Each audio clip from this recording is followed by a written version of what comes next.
तर आपण आता आपल्या आजच्या या व्हिडिओमध्ये पाहणार आहोत की कशी आता संतोष जयंतची पोलखोल करणार। आता आपल्या सगळ्यांना तर माहिती आहेच की जयंतने विश्वाच्या आईला मारलेलं आहे आणि हे संतोषने पाहिलं आहे। आता नेमकं काय घडणार आणि कसं आता संतोष जयंतची पोलखोल करणार सगळं काही आपल्या या व्हिडिओमध्ये पाहूया। तर सध्या आता जयंत आणि संतोष ह्या दोघांमध्ये ठसन आहे। दोघंही एकमेकांना खुन्नस देत आहेत, ते सुद्धा अगदी समोरासमोर। आता दोघं एकमेकांना ही एवढी खुन्नस देत आहेत ही गोष्ट विश्वाने नोटीस केलेली असते।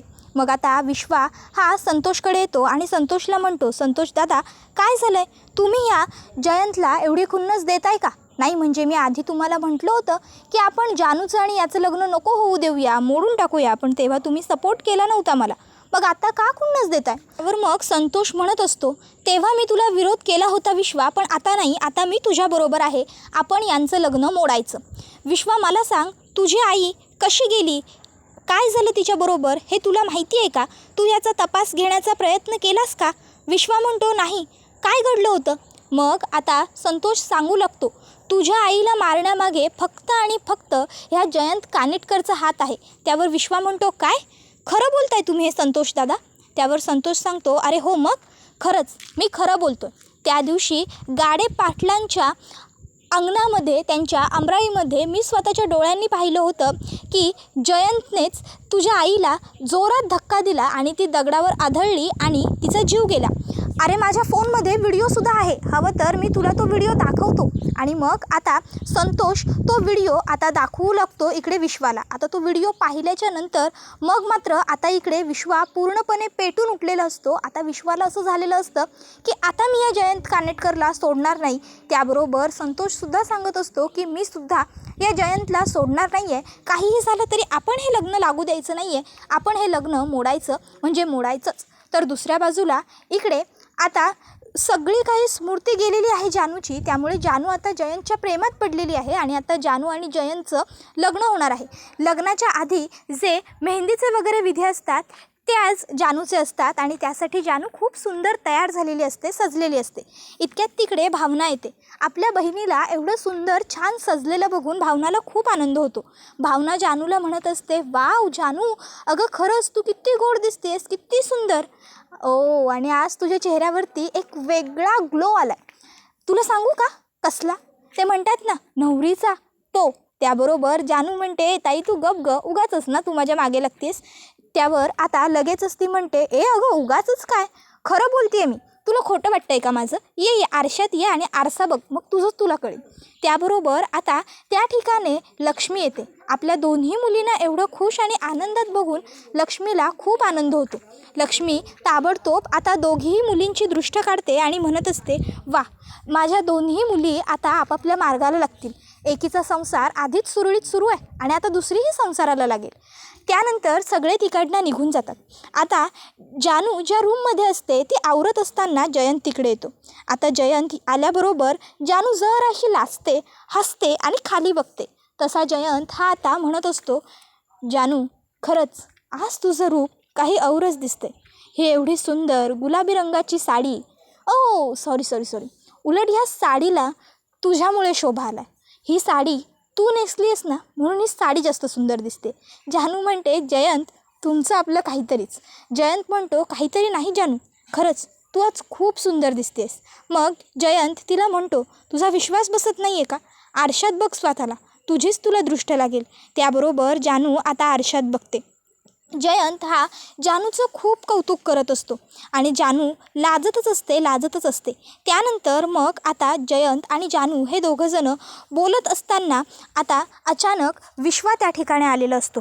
आता विश्वा तिकडे येतो आणि थेट जयंतची कॉलर पकडतो आणि तो आता जयंतवरती आरोप करायला सुरुवात करतो। तो जयंतला म्हणत असतो, माझ्या आईचा खून केलास आणि वर्ण इथे येऊन लग्नाची नाटकं करतोयस, तुला काही वाटत नाही आहे का? निर्लज्ज कुठचा, तू माझ्या आईला मारलंस तू, हां? आणि आता जयंत हा म्हणत असतो, काय करतोयस तू हे विश्वा, सोड मला। विश्वा म्हणत असतो, सोडू, मी तर तुला मारणार आहे। आणि आता तो जयंतला मारूही लागतो। त्याबरोबर तो म्हणत असतो, मला जर माहीत असतं ना आधीच हे सगळं, तर आधीच मी हे सगळं लग्न वगैरे होऊच दिलं नसतं, पण आधी मला माहीत नव्हतं म्हणून एवढी दिवस तुझी नाटकं सहन केली। मी त्या दिवशी स्वतः माझ्या आईचा मृतदेह बघितला आहे आणि काय असतं ना आपल्या आईचं आपल्यापासून दूर जाणं हे तुला गाढवा कळणारही नाही आहे. आता घरातल्या कोणालाच कळत नसतं की हे सगळं काय करतोय विश्वाला थांबवण्यासाठी लोक प्रयत्न करतात.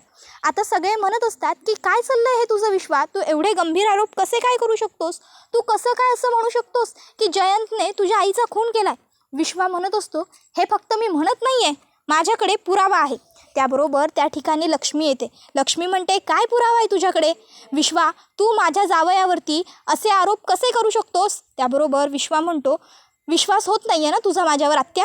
थांब, मी दाखवतो ना, पुरावे दाखवतो. आणि मग आता विश्वा सगळ्यांना सांगू लागतो की स्वतः संतोषदादाने त्याच्या डोळ्याने पाहिलेलं आहे ह्या जयंत कानेटकरला माझ्या आईचा खून करताना, ते सुद्धा या गाडे पाटलांच्या आमराईत. अजून तुला काही पुरावा हवा आहे का आत्या? त्याबरोबर आता इकडे संतोषवरती तर आईला विश्वास नसतो, त्यामुळे ती म्हणत असते त्या संतोषवर विश्वास ठेवलास तू? विश्वा, तुला वाटतंय का की तू खरं बोलतोय असं?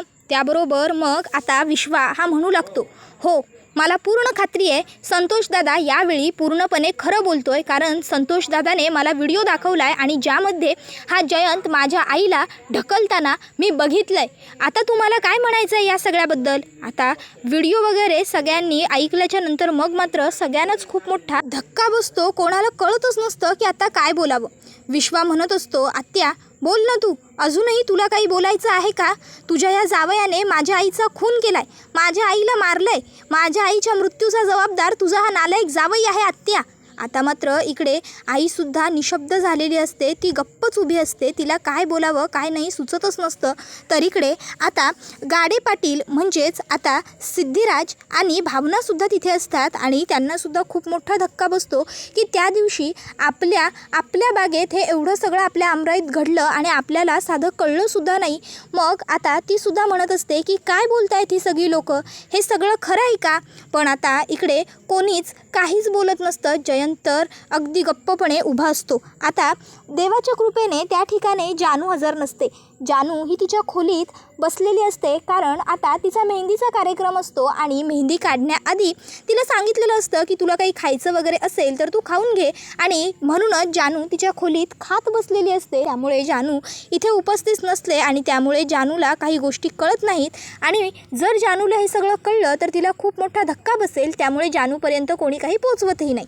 तर इकडे आता लगेचच विश्वा संतोषदादाला म्हणतो संतोषदादा सांगा ना, तुम्ही तुमच्या तोंडाने सांगा तुम्ही गप्प का आहात? मग संतोष म्हणतो हो, हा विश्वा जे काही बोलतोय ना ते सगळं काही खरं आहे. मी माझ्या स्वतःच्या डोळ्यांनी त्या दिवशी या जयंतला पाहिलं होतं आपल्या मामीला ढकलताना. खरं तर आता मला तेव्हाच हे सगळं बोलायला हवं होतं, पण तेव्हा मी बोललो नाही. त्याबरोबर मग मात्र आता हा व्हिडिओ इथेच संपतो. व्हिडिओ आवडला असेल तर लाईक करा.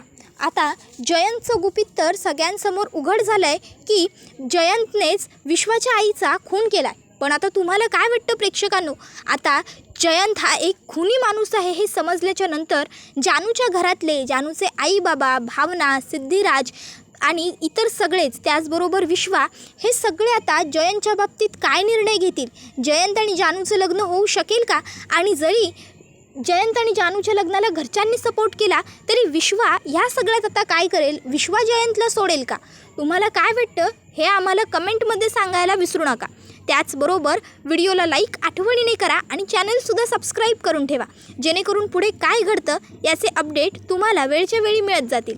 चला तर मग आजच्या पुरतं इथेच थांबूया. पुढचा व्हिडिओ येईपर्यंत टाटा, बाय बाय, धन्यवाद. Take care all of you.